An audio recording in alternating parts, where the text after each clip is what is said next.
Bioterrorism is a term that encompasses any use or threat of use of a biological agent, so a microbe, virus, bacteria, toxin, or something derived from a biological agent by a non-state actor.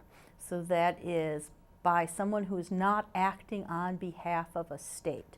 And we usually think of those as terrorists. And terrorists can be affiliated with groups, or terrorists can be lone actors, individuals who are acting out on some political motivation.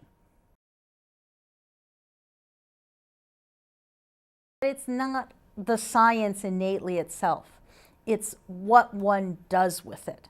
And almost all research falls under what's called the dual-use conundrum, or dual-use research, in the sense that almost anything can have a good use or a negative use. I mean, again, we can talk about a hammer. A hammer can be used for its intended means, but a hammer also could be used as a violent, blunt instrument to harm someone. So there's certain research in the United States that explicitly falls under what's called this dual-use research of concern, DURC. Again, we've got another acronym out there.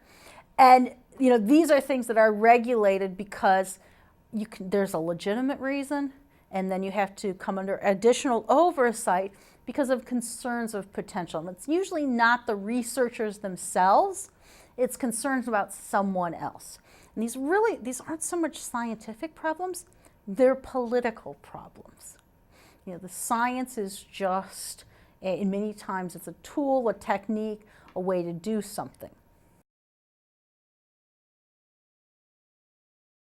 Are there problems with biopreparedness? Unquestionably.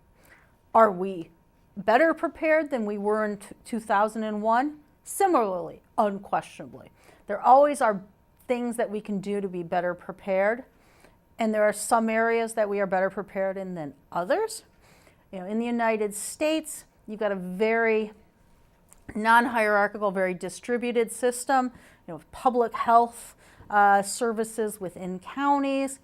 So I can look at it, and what I can say is that I think that we would benefit from increased investment and additional public health spending.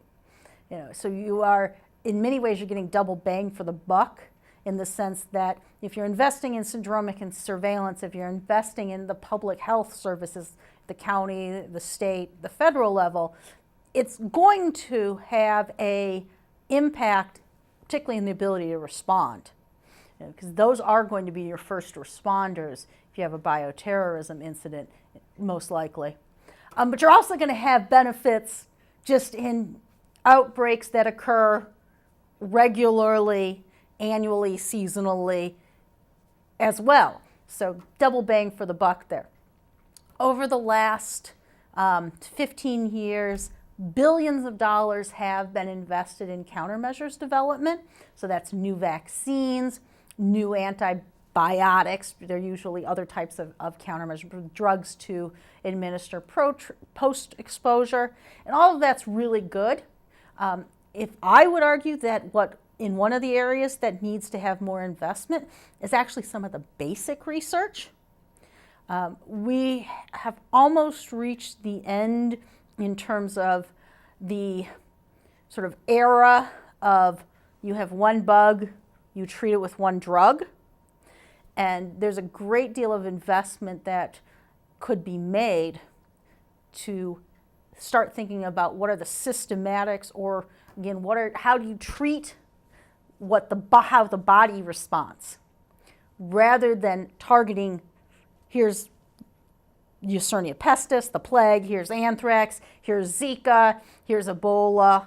Well, how about treating the body as it? So looking at the response and looking at treatments that utilize the immune system in ways that are not done. So that's if I would say that the two places I would do investment would be one at the sort of the public health, state, county, and then the basic research.